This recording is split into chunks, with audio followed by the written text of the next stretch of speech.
Assalamualaikum warahmatullahi wabarakatuh. Perkenalkan, nama saya Muhammad Ilham Pratama, kelas 4 dengan nomor pokok mahasiswa 101203220.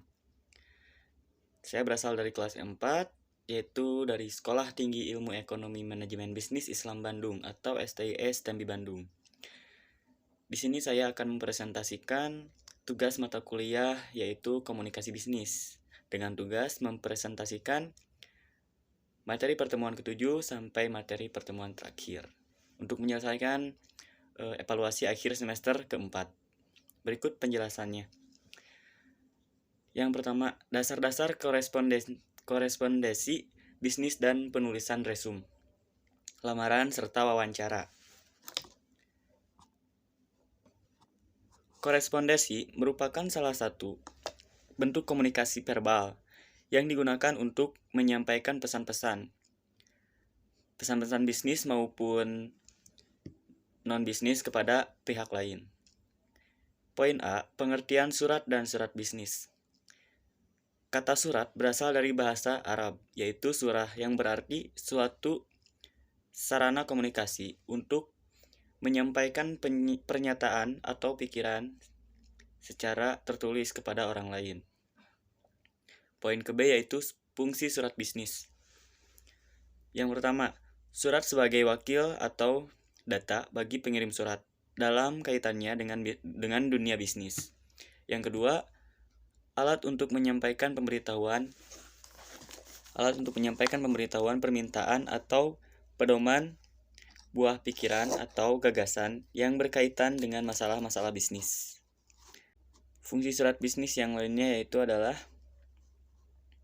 yang ketiga, alat bukti tertulis atau dokumen tertulis. Yang keempat, alat untuk mengingat, misalnya surat-surat bisnis yang diarsipkan. Yang kelima, buku sejarah atau historis. Yang keenam, pedoman kerja, dan yang ketujuh adalah media promosi bagi pengirim surat. Poin yang C yaitu pengelompokan surat. Secara umum, surat dikelompokkan dalam beberapa kelompok, yaitu surat menurut wujudnya, pemakaiannya, banyaknya sasaran yang dituju, isi dan maksudnya, sifatnya, dan menurut urgensi penyelesaiannya. Poin D, bagian surat dan petunjuk surat. Yang pertama, kepala surat atau kop surat atau letterhead. Terus poin kedua atau B, tanggal surat, date. Ketiga atau C, nomor lampiran dan perihal dalam kurung member, endorsed subject. Yang D, alamat tujuan atau inside address. Yang E, salam pembuka atau salutation. Lalu yang F yaitu paragraf pembuka atau first paragraph. Yang G, paragraf isi atau body paragraph. Yang H, paragraf penutup atau close paragraph. Yang I, salam penutup atau complimentary dose. Lalu yang J, tanda tangan atau signature. Nama jelas penanda tangan, name and title. Yang J, tembusan atau notation. Dan yang terakhir yaitu M, inisial atau inisial. Poin E yaitu bahasa surat. Melalui penggunaan bahasa tulis yang dituangkan dalam sebuah surat. Bagaimana alur pemikiran seseorang secara langsung dapat dipahami termasuk sejauh mana respek pengirim surat kepada pihak lain. Untuk surat resmi, surat dinas, hendaknya gunakan bahasa baku yang sesuai dengan ejaan. Lalu poin F, format lipatan, surat dan amplop. Ada beberapa bentuk lipatan surat yang lazim digunakan dalam dunia korespondensi. Dalam dunia korespondensi bisnis antara lain, yang pertama lipatan baku atau standar fold, yang kedua lipatan setengah baku atau semi standard fold, lalu yang ketiga lipatan akordeon atau accordion fold, yang keempat lipatan setengah akordeon atau semi accordion fold, yang kelima lipatan tunggal single fold, yang keenam lipatan ganda atau paralel atau double fold. Terus yang ketujuh, lipatan model Prancis atau French fold. Dan yang kedelapan, lipatan model Baron atau Baronial fold. Poin selanjutnya adalah aneka bentuk amplop. Aneka bentuk amplop. Amplop dapat dikelompokkan berdasarkan wujudnya, ukurannya, dan penggunaannya. Yang pertama berdasarkan wujudnya yaitu amplop biasa, amplop yang biasa, amplop berjendela. Terus yang kedua berdasarkan ukurannya yaitu amplop resmi, amplop kartu, amplop bisnis, amplop pendek, amplop panjang, amplop besar, atau dalam kurung amplop katalog, amplop mata berkait, amplop kancing bertali. Terus yang ketiga berdasarkan penggunaannya yaitu amplop katalog, amplop mata berkait, amplop kancing bertali. Poin H yaitu contoh-contoh surat bisnis. Contoh-contoh surat bisnis. Yang pertama, surat pemesanan atau order letter. Yang kedua, surat konfirmasi atau confirmation letter. Yang ketiga, surat pengaduan atau claim letter. Yang keempat, surat permintaan informasi. Yang kelima, surat penagihan. Dan yang keenam, surat peringatan. Lalu ketujuh, surat perintah kerja. Kedelapan, surat pengumuman. Kesembilan, surat undangan atau RUPS. Yang kesepuluh, surat kuasa. Dan yang terakhir adalah surat perjanjian. Yang ke-11, surat perjanjian. Selanjutnya, pengertian tentang surat lamaran kerja. Surat lamaran kerja adalah surat yang digunakan oleh seseorang untuk melamar kerja pada suatu organisasi atau perusahaan yang membutuhkan karyawan atau pimpinan pada bidang tertentu.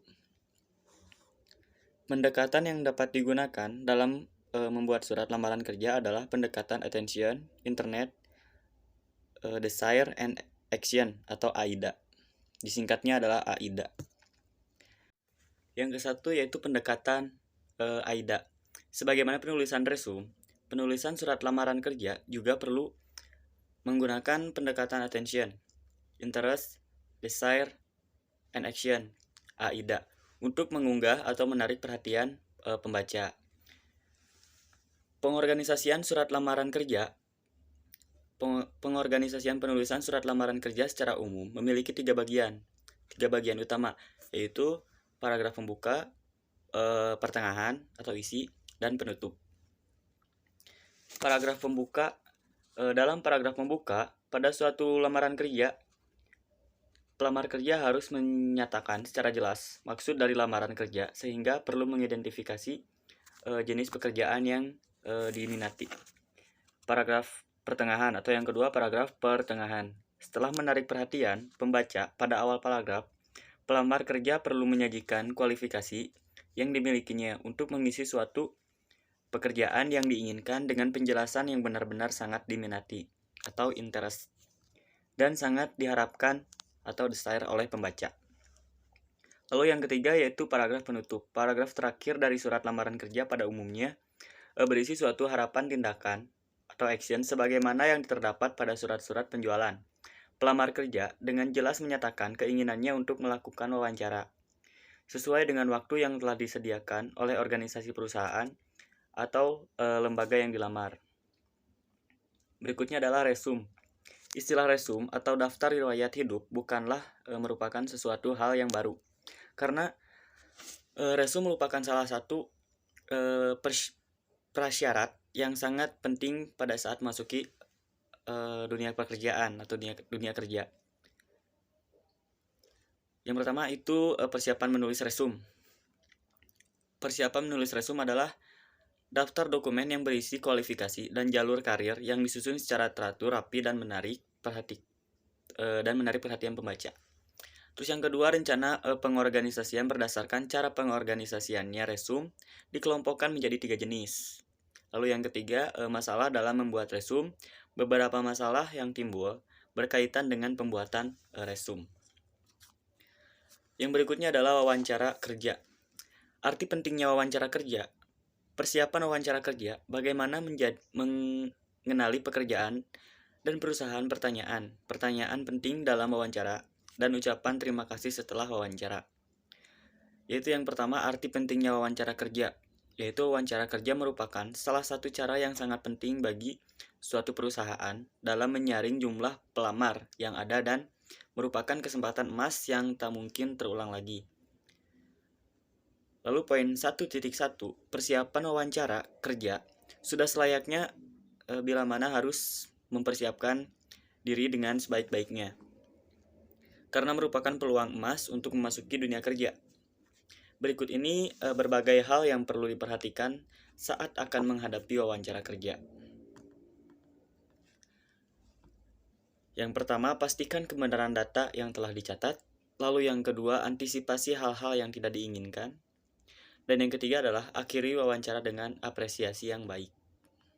Berikutnya laporan dan proposal bisnis. Menurut Himstreet et al.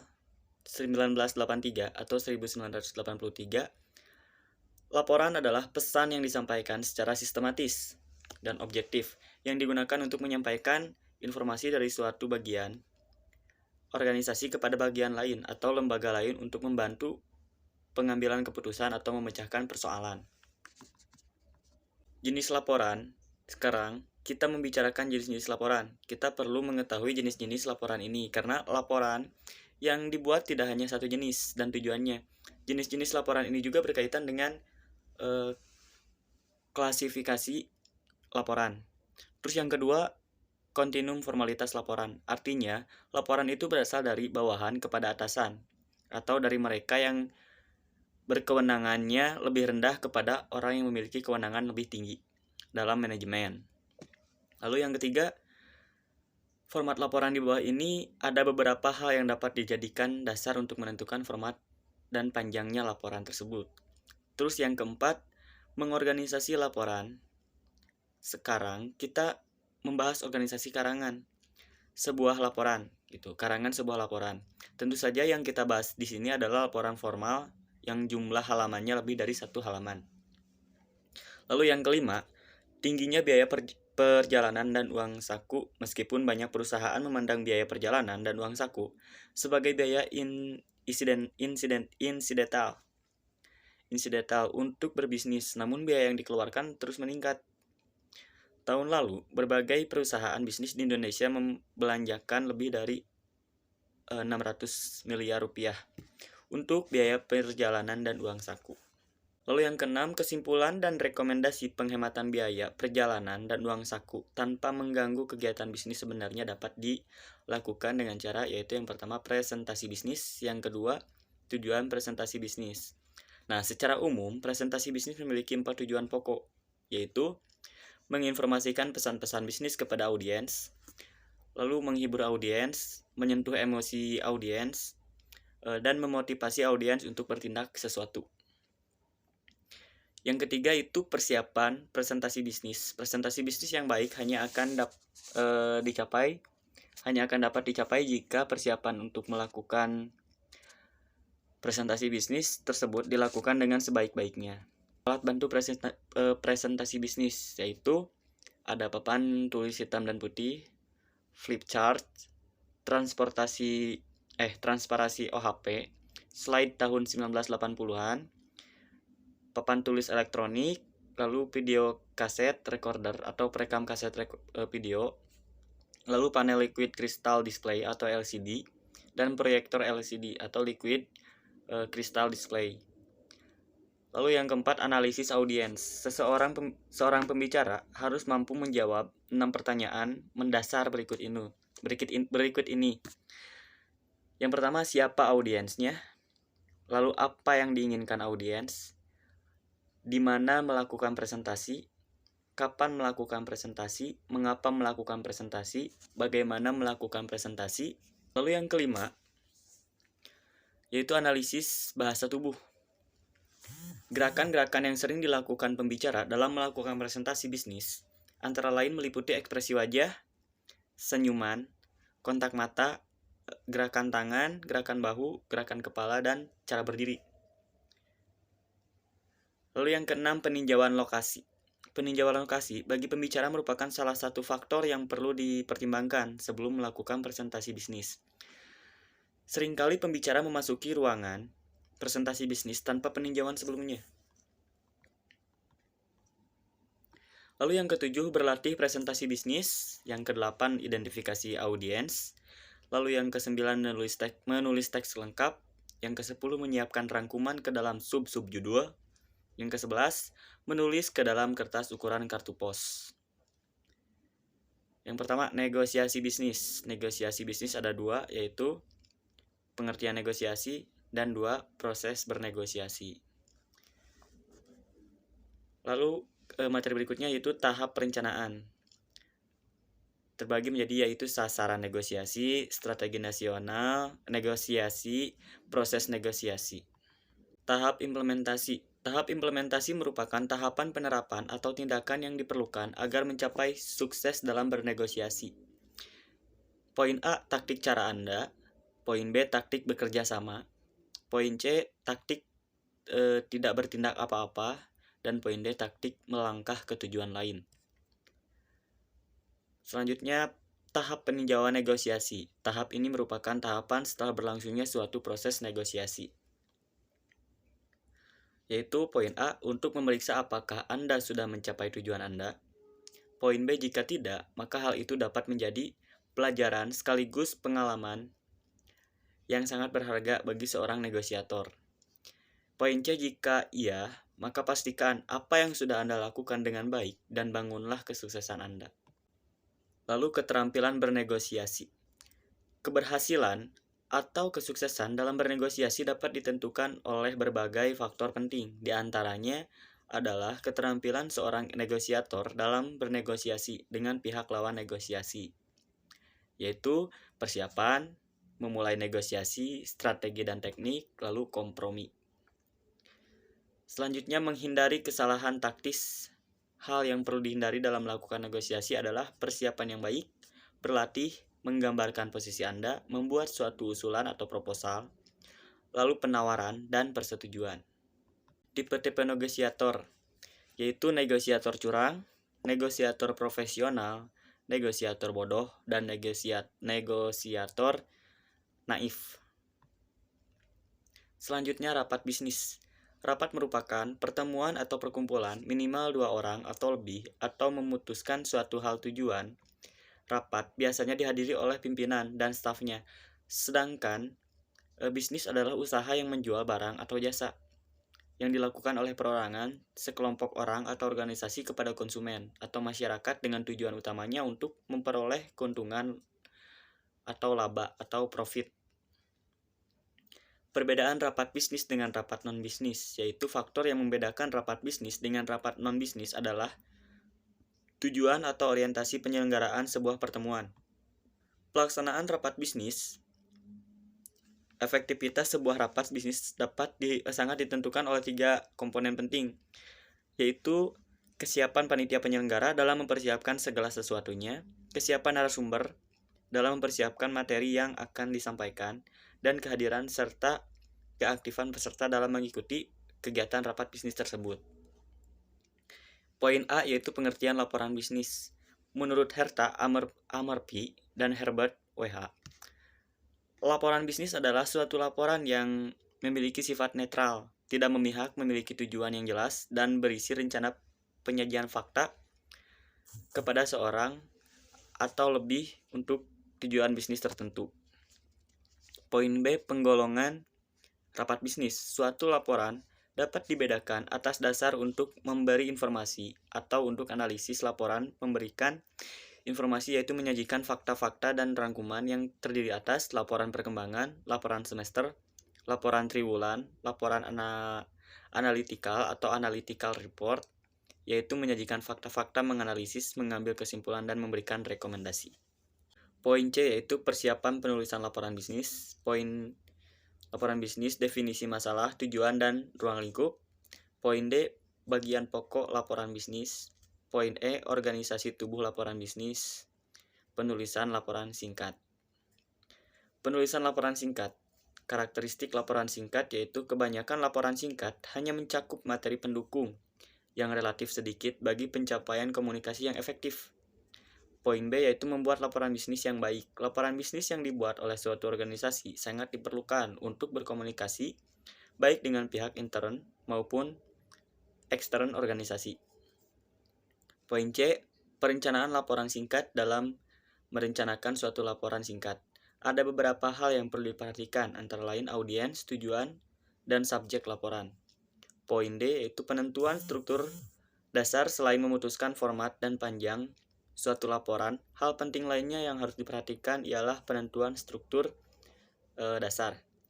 Dan poin E, pengorganisasian laporan singkat. Metode apa yang akan digunakan agar materinya jelas dan meyakinkan. Selanjutnya, penulisan laporan formal. Laporan panjang sering disebut dengan laporan formal atau formal report, yaitu mendefinisikan masalah, kerangka untuk analisis, menyusun rencana kerja, melakukan penelitian, dan menganalisis data. Praktek memimpin rapat. Pengertian rapat adalah sejumlah orang yang bertemu untuk melaksanakan bisnis. Rapat menurut Ken Davis 1988 adalah yaitu untuk memperoleh partisipasi dan sambutan aktif. Yang kedua, sarana untuk memperoleh informasi dan menghasilkan umpan balik. Yang ketiga, memungkinkan untuk memberikan kontribusi secara pribadi dan menghasilkan perasaan sahabat. Sewaktu-waktu rapat dapat ditiadakan dikarenakan alasan berikut ini, yaitu manajer memutuskan membuat keputusan tersendiri. Yang kedua, manajer memutuskan memikul tanggung jawab atas kesalahan yang diperbuat. Dan yang ketiga, dapat memperoleh informasi dengan cara lain. Format rapat memiliki jadwal dan agenda yang pasti. Para peserta rapat diatur oleh ketentuan tertentu. Rapat kerja formal dibagi menjadi 4 kelompok, yaitu rapat umum pemegang saham, rapat dewan komisaris, rapat panitia ADHOC, dan joint committee meeting. Yang kedua, informasi tidak diatur oleh satu peraturan tertentu. Secara hukum, penyelenggara rapat tidak diwajibkan menyusun laporan tertulis tentang hasil atau keputusan yang diambil selama pertemuan. Rapat informasi diadakan dengan tujuan yaitu memberikan informasi tentang suatu hal, memecahkan masalah yang sedang dihadapi organisasi atau bagian organisasi, sedangkan untuk jenis rapat informal sendiri, ada beberapa kelompok yang bisa dibuat sebagai teknik pemecahan masalah dalam rapat, yaitu kelompok dengungan, kelompok nominal, metode Delphi, dan lingkaran kualitas. Tanggung jawab pimpinan. Pimpinan mempunyai peraturan atau peranan penting dalam menyusun rencana dan selama pelaksanaan rapat, yaitu bertugas mendorong peserta rapat ikut berpartisipasi dan menyusun resume hasil rapat. Merupakan tugas pemimpin rapat agar peserta rapat dapat menjadi pendorong, penyeimbang, pengkompromi, penjaga gerbang. Pimpinan rapat dibagi menjadi 3 golongan, yaitu pimpinan yang bersifat otoriter, pimpinan yang bersifat supervisor, dan pimpinan partisipatif. Komunikasi dengan teknologi informasi. Teknologi informasi dapat didefinisikan sebagai teknologi yang melibatkan pengembangan, perawatan, dan penggunaan sistem komputer, perangkat lunak, dan jaringan untuk memproses dan mendistribusikan data. Teknologi informasi memiliki peran yang sangat penting dalam berbagai bidang, salah satunya dalam komunikasi, khususnya komunikasi bisnis. Penggunaan teknologi informasi dalam komunikasi bisnis selengkapnya adalah sebagai berikut, yaitu otomasi kantor, berbagi informasi dengan karyawan, bertukar informasi, tetap terhubung dengan konsumen, kolega, dan penyuplai, menjalin kerjasama atau berkolaborasi, menciptakan dan mengembangkan produk dan jasa, menghemat biaya, memudahkan akses informasi dan komunikasi, berinteraksi dengan konsumen, membangun dan memelihara hubungan antara produsen dan konsumen, pemasaran, mengelola inventaris, manajemen data, sistem informasi manajemen, keuntungan kompetitif, perbaikan proses, dan menghemat waktu. Penggunaan sosial media dalam komunikasi bisnis. Dampak media sosial dan komunikasi bisnis dalam bisnis online. Sosial media dalam bisnis meningkatkan kesadaran mereka. Sosial media berbasis komunikasi bisnis membantu untuk menjalani komunikasi yang mudah dengan para pelanggan. Sosial media lebih menghemat biaya. Sumber materi yaitu materi dari LMS dan dari Google. Terima kasih. I hope the knowledge is useful. Terima kasih atas perhatiannya. Mohon maaf bila banyak kesalahan atau kekurangan dalam menjelaskan suatu presentasi. Wabillahi taufiq wal hidayah. Wassalamualaikum warahmatullahi wabarakatuh.